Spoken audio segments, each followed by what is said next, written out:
New at 5, day-to-day first responders have some of the toughest jobs out there, many encountering tragic emergencies every single shift.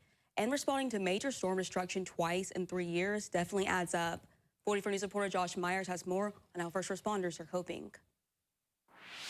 While some in Hopkins County lost their homes twice in just a few years, local first responders worked tirelessly in the aftermath of both storms. A tough ask for even the strongest among them. It is stressful. Just in the back of your mind, you're always thinking, do we have everyone accounted for, or are we missing something? So that plays a toll on the mental health of our first responders. The moment raging winds died down on Sunday night. Well over 100 police, firefighters, and paramedics jumped into action, heading straight to the path of the storm, often having to go it on foot and cut their way through debris and fallen trees. Madisonville Fire Department Assistant Chief Jeff Mayfield was one such first responder and a veteran of the 2021 tornado that tore through Dawson Springs. By the time you got up to a property, the first responders were already kind of worn out by having gained access into that rural area. Even though they were hindered by inaccessible roads, Hopkins County Emergency Management Director Nick Bailey says all search and rescue operations were done with everyone accounted for by 4 a.m. Monday morning.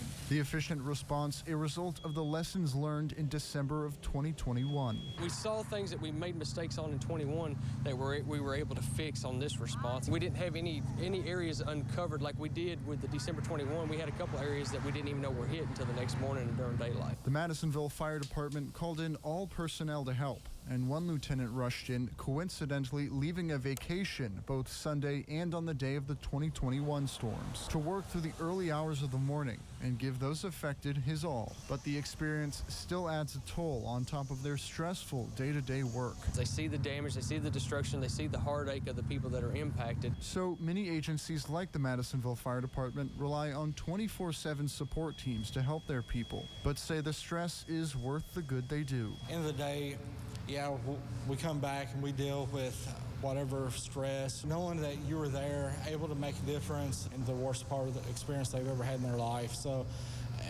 that's a brief little celebration. The Madisonville Fire Department tells me that on a quarterly basis, they have mental health professionals come in and speak one-on-one with their firefighters to give them the help they need. Reporting in Madisonville, Josh Myers, 44 News.